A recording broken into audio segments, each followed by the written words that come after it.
Olá, antes de começarmos, um novo update do Instagram. Ontem estreou mais uma série no canal que chamei de Personalidades. Fala um bocadinho sobre a vida de grandes personalidades financeiras.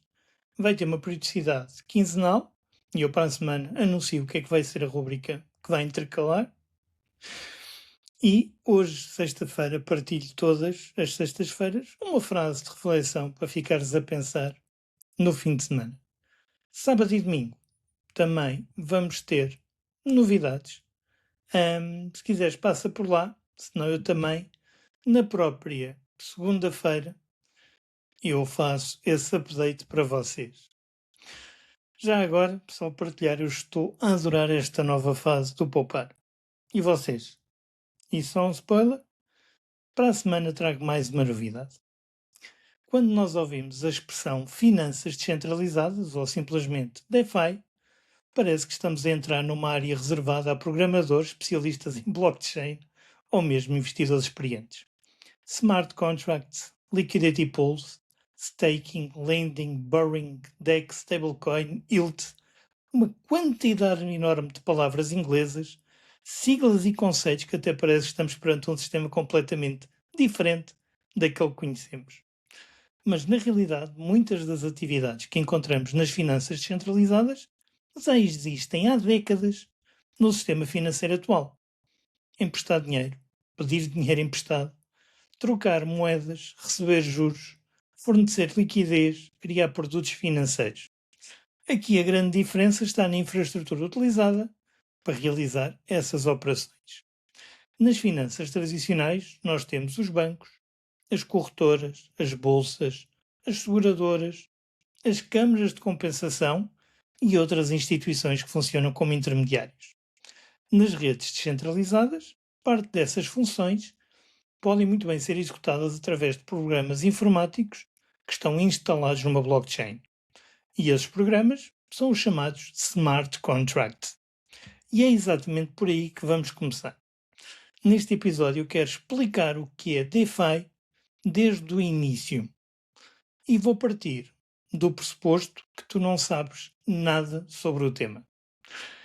Quero explicar o que realmente significa descentralização, mas acredita, também quero falar da parte menos bonita e embelezada, dos hacks, dos erros de código, de perdas, de scams, de riscos dos próprios stablecoins, de riscos de liquidez e dos custos. E principalmente da responsabilidade que passa para o utilizador quando retiramos o intermediário. Porque DeFi pode parecer uma ferramenta extremamente interessante, e é, mas eliminar o banco não elimina o risco. Em alguns casos, apenas muda o local onde esse risco se encontra. Mas bem, vamos começar mesmo pela base. O que é que significa DeFi? Basicamente, Decentralized Finance, ou finanças descentralizadas.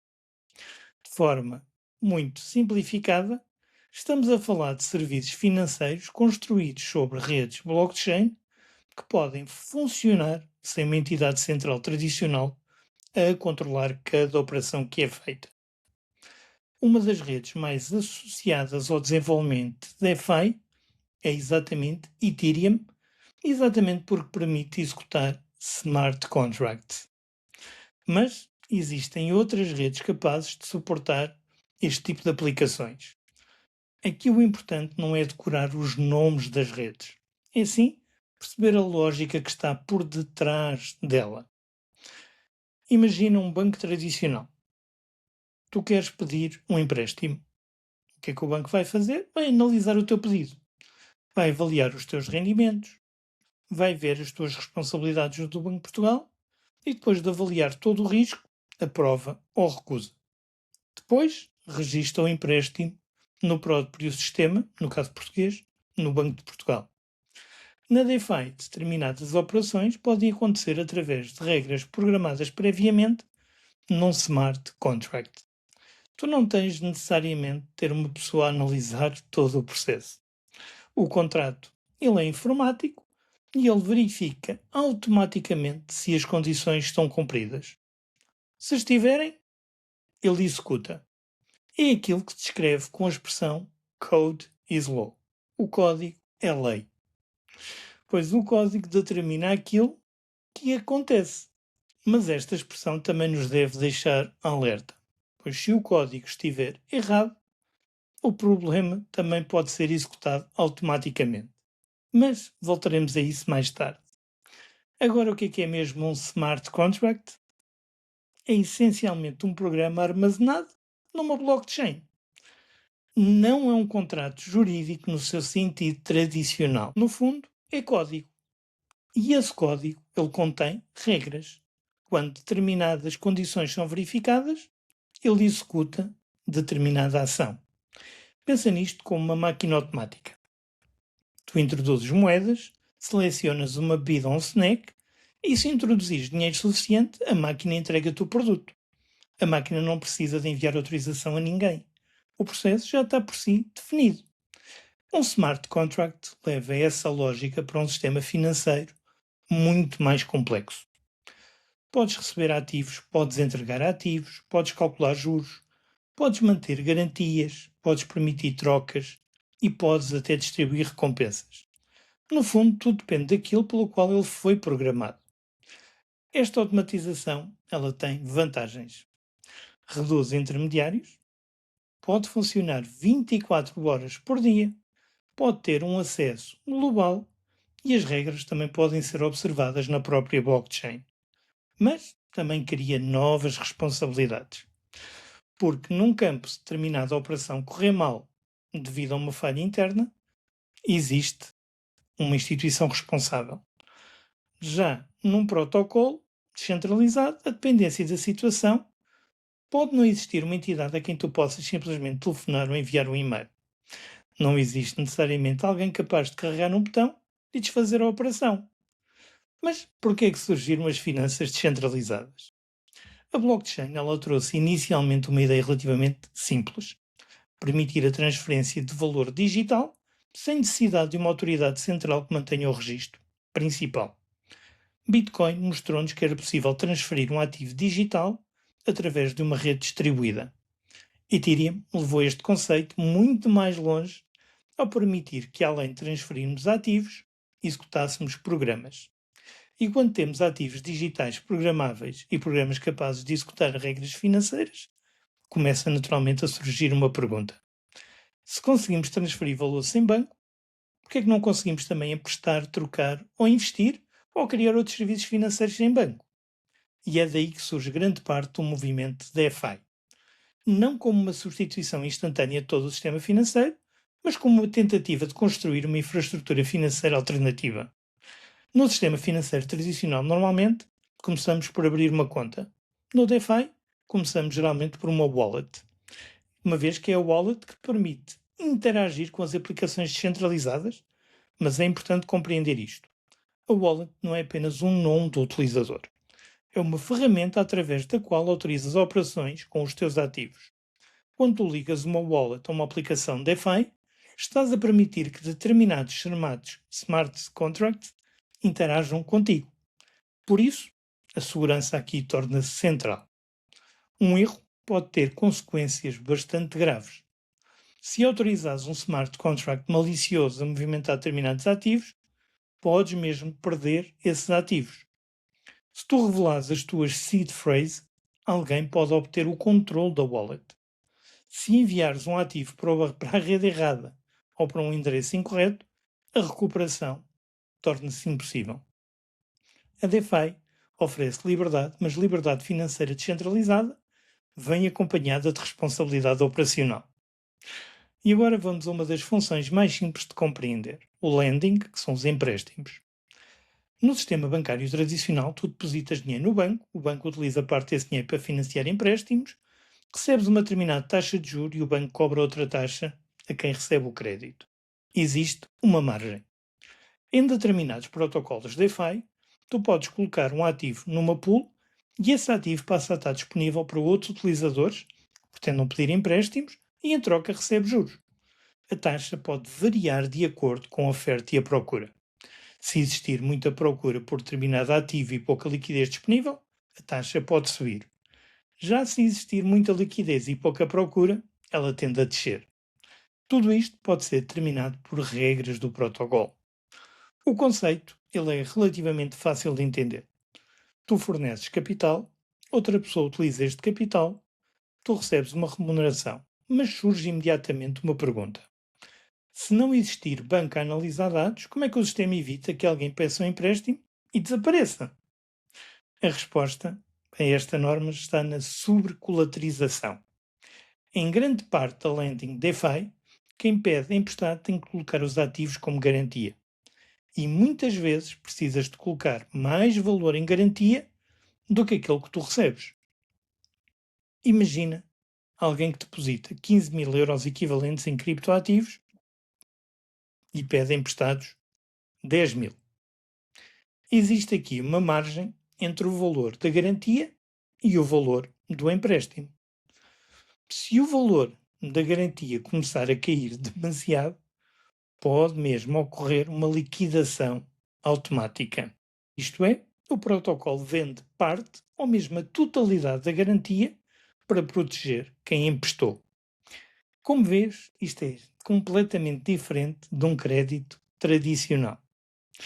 Mas esta estrutura explica também porque é que pessoas perguntam, e acredito que alguns de vós estejam-se a perguntar, porque é que alguém pede emprestado se já tem mais dinheiro em criptoativos? Mas acredita, faz sentido.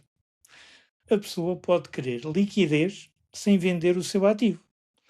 Pode querer manter exposição a Bitcoin ou Ethereum, por exemplo, mas precisar temporariamente de stablecoins por algum motivo.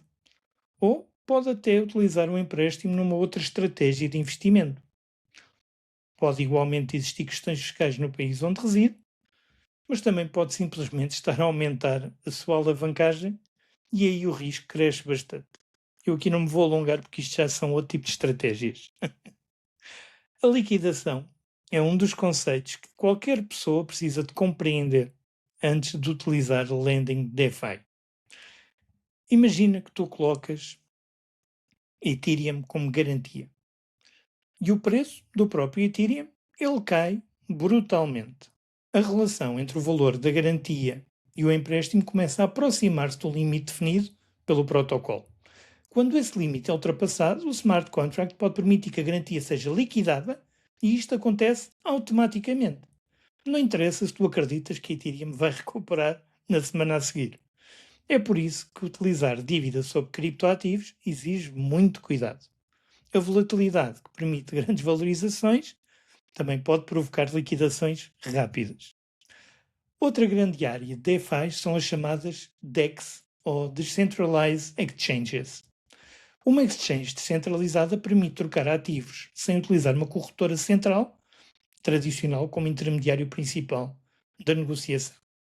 Pois numa exchange tradicional existe normalmente um livro de ordens, alguém quer comprar, alguém quer vender e a plataforma faz corresponder as ordens. Nas DEX surgiu outro modelo extremamente importante, o Automated Market Maker, ou AMM. Em vez de depender exclusivamente de compradores e vendedores a colocar ordens, determinados protocolos utilizam pools de liquidez. Imagina uma pool composta por dois ativos, por exemplo, Ethereum e uma stablecoin. Os utilizadores podem colocar os dois ativos nessa pool. Passam a ser liquidity providers, ou fornecedores de liquidez. Quando outras pessoas fazem trocas através daquela pool, pagam taxas. E parte dessas taxas podem ser distribuídas aos fornecedores de liquidez. Ou seja, em vez de exchanges centralizadas, que ficam com toda a remuneração do intermediário, os utilizadores que disponibilizarem os seus ativos podem receber parte dessas comissões. À primeira vista, isto parece excelente. Colocamos ativos numa pool, recebemos comissões, mas surge novamente risco.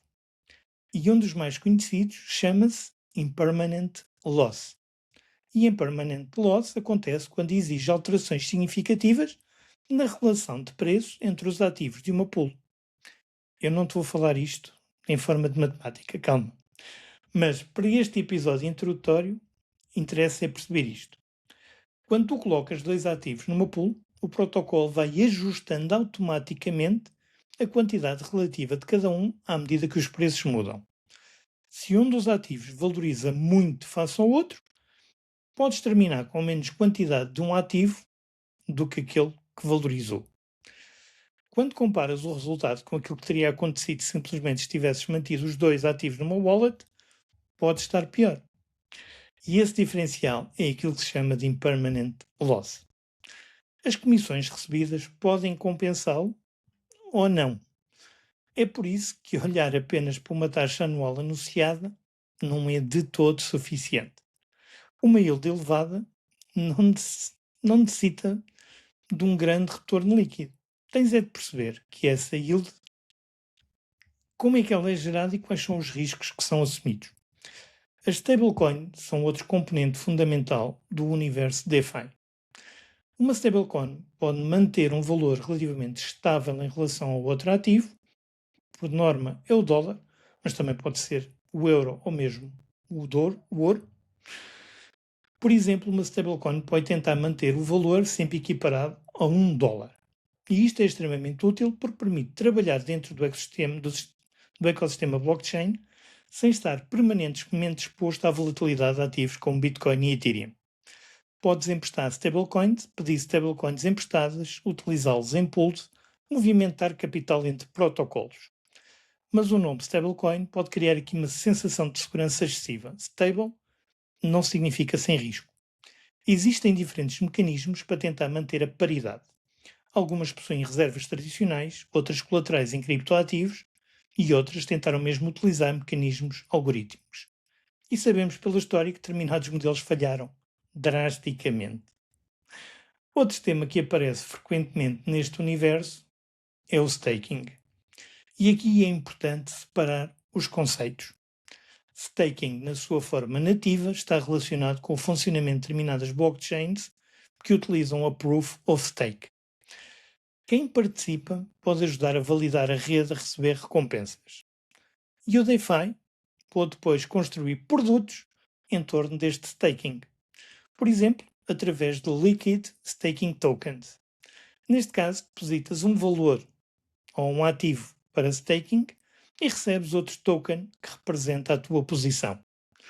Esse token pode posteriormente ser utilizado noutras aplicações DeFi. E aqui nós começamos a entrar numa das características que para mim é das mais interessantes, mas também das mais perigosas das finanças descentralizadas. A composabilidade. Pois muitas pessoas descrevem DeFi como leigos financeiros. Um protocolo pode utilizar ativos que são emitidos por outro. Uma posição criada num serviço pode ser depositado noutro. Um stablecoin pode ser utilizado como colateral num terceiro. Isto permite criar produtos extremamente sofisticados, mas também cria a interdependência.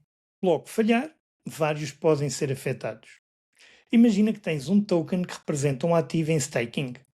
Usas esse token como garantia para pedir uma stablecoin emprestada. Depois, colocas essa stablecoin numa pool de liquidez. Tens logo aqui várias camadas de risco. Risco da blockchain, risco do protocolo de staking, risco do token derivado, risco do protocolo de lending, risco de stablecoin e risco de pool. Como tu vês, uma estratégia pode parecer diversificada, porque utiliza vários protocolos, mas na realidade pode estar simplesmente a acumular dependências entre eles. E agora chegamos ao yield farming. Este conceito tornou-se bastante conhecido porque houve períodos em que determinados protocolos apresentavam yields extremamente elevadas. No fundo, yield farming consiste, de uma forma geral, em movimentar capital entre diferentes estratégias DeFi à procura de remuneração. Podes fornecer liquidez, podes emprestar ativos, podes receber tokens de incentivo, podes reinvestir esses tokens ou até combinar várias estratégias. Mas quanto mais complexa a estrutura, mais é importante perceber de onde vem o rendimento. E esta é uma das perguntas mais importantes de todo o episódio. Quem é que está a pagar essa rentabilidade? Se tu estás a receber 15, 30 ou mesmo 100% ao ano, esse retorno precisa de vir de algum lado. Pode vir de taxas pagas por utilizadores, pode resultar de juros pagos por mutuários ou pode vir da emissão de novos tokens. Pode ser até temporariamente subsidiado pelo próprio protocolo para atrair utilizadores. E se o retorno depende sobretudo da criação permanente de tokens, tens de perguntar se esse modelo é sustentável. Uma yield impressionante pode ser rapidamente anulada se o token recebido perder 70% do seu valor. Por isso, nunca podemos avaliar uma estratégia DeFi apenas pelo seu APY apresentado no ecrã. E já agora também convém distinguir estas duas siglas que aparecem muito. A APR representa normalmente uma taxa anual, sem considerar a capitalização composta. Já o APY inclui o efeito de capitalização. Se os rendimentos forem reinvestidos frequentemente, o API pode parecer significativamente superior. Mas existe aqui outro cuidado. Uma taxa que é projetada não é uma promessa. As yields DeFi podem variar constantemente. A procura muda, a liquidez muda, os incentivos mudam e o preço dos tokens muda. Aquilo que hoje apresenta um determinado APY pode amanhã apresentar muito mais. Agora que já conseguimos perceber a mecânica base, vamos falar das vantagens. A primeira é sem dúvida o acesso. Uma pessoa com uma wallet e uma ligação à internet pode em determinadas circunstâncias interagir com serviços financeiros sem abrir uma conta bancária tradicional naquele protocolo. E isto cria uma infraestrutura potencialmente global. Outra vantagem é a transparência. As operações realizadas numa blockchain pública são verificáveis. É possível observar movimentos de fundos, posições e, em muitos dos casos, códigos dos protocolos. Isto não significa que qualquer pessoa consiga interpretar facilmente essa informação. Transparência não é o mesmo que simplicidade, ok? Mas a informação, ela existe e é de forma pública. Outra vantagem é a sua automação. Smart contracts permitem executar operações sem processos administrativos tradicionais. E o protocolo não fecha nem às 6 durante a semana, nem fecha aos fins de semana. E existe também a compulsabilidade. Diferentes aplicações conseguem interagir, criando produtos novos muito rapidamente. E finalmente, existe o controle. Quando utilizas DeFi através de uma wallet cuja chave tu controlas, tu não precisas necessariamente entregar a custódia permanente dos ativos a uma instituição central. Mas honestamente, nenhuma destas vantagens deve ser analisada separadamente dos riscos. E um dos mais importantes é o risco do código. Sim, o protocolo pode ter vulnerabilidades e um atacante pode encontrá-lo e explorar o contrato. Ao contrário de um erro numa aplicação tradicional, num smart contract financeiro podem existir centenas de milhões em ativos disponíveis. Uma pequena falha pode transformar-se numa perda enorme. É por isso que as auditorias são tão importantes nesta área. Mas atenção, que uma auditoria só por si não garante aqui uma segurança absoluta. Quanto mais recente e complexo for um protocolo, maior deve ser o cuidado a ter-se com ele. Outro risco são os chamados rug pulls. E aqui já não estamos necessariamente perante um erro técnico.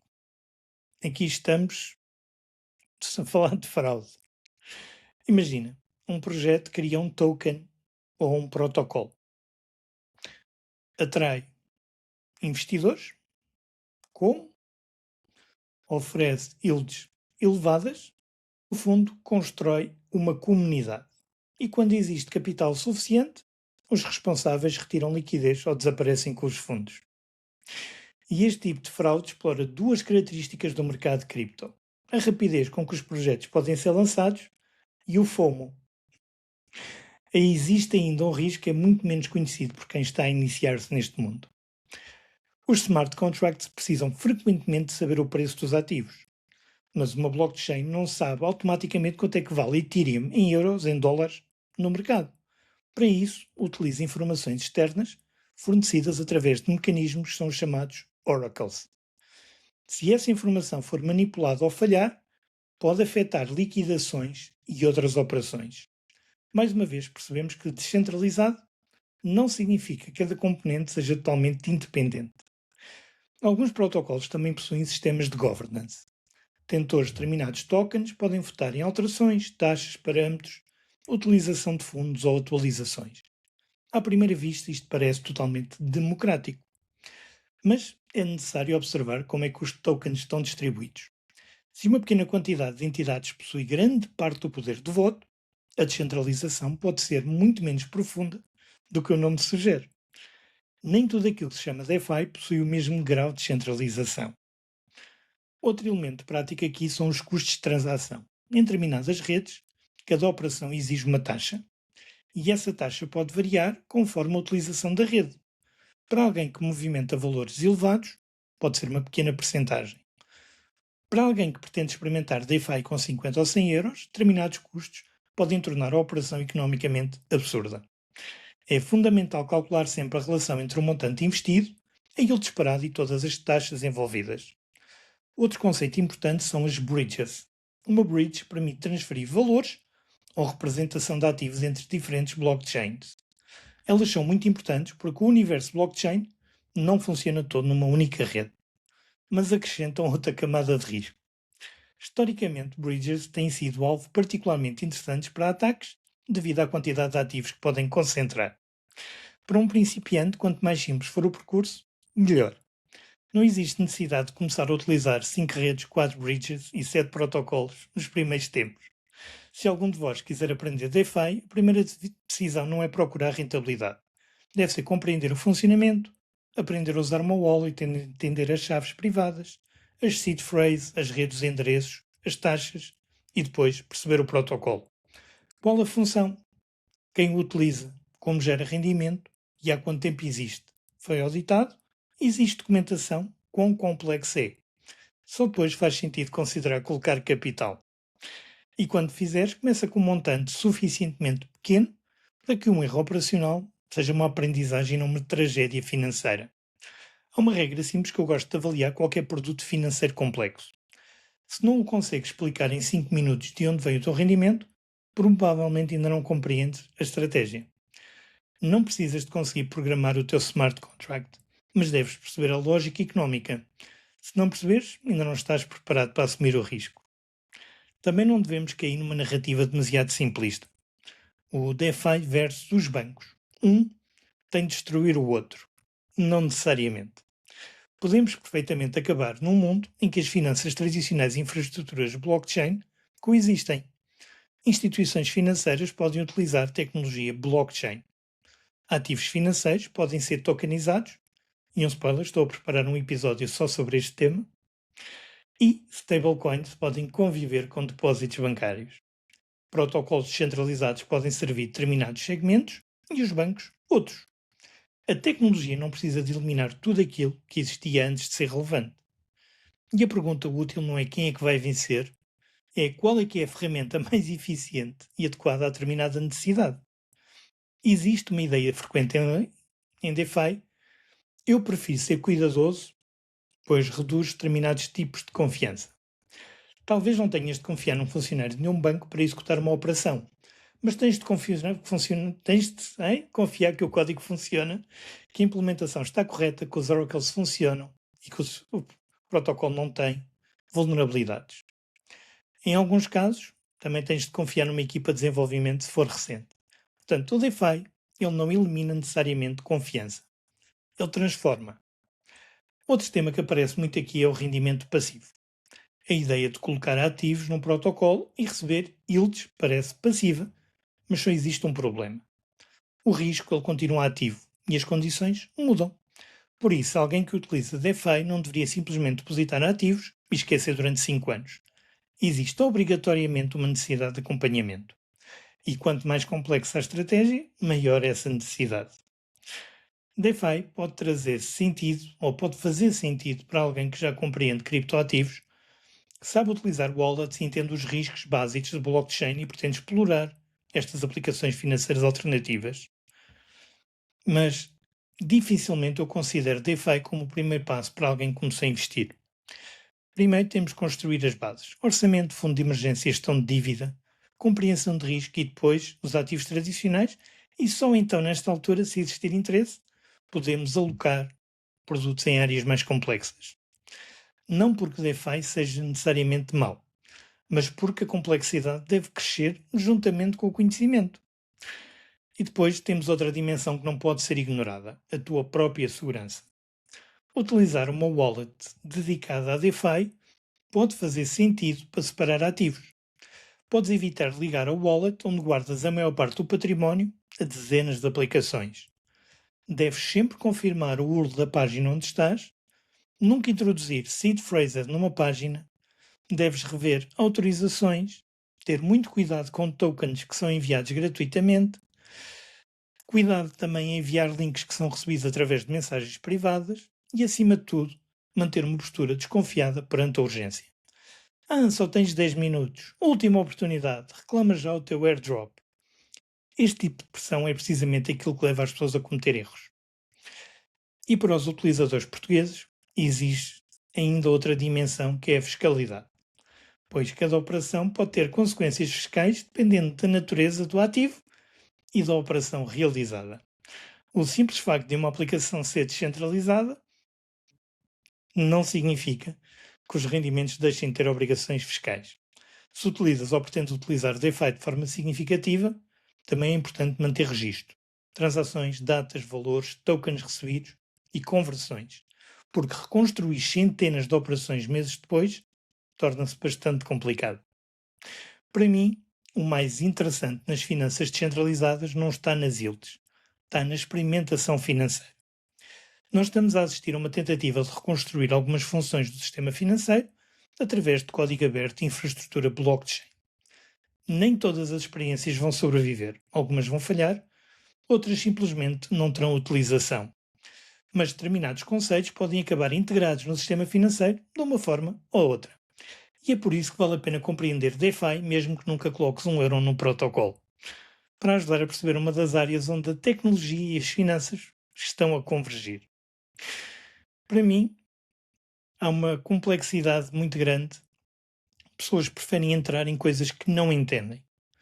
E a DeFi é uma delas. Uma estratégia que utiliza 6 protocolos não pode ser a melhor para quem começa. Pode manter só um ativo.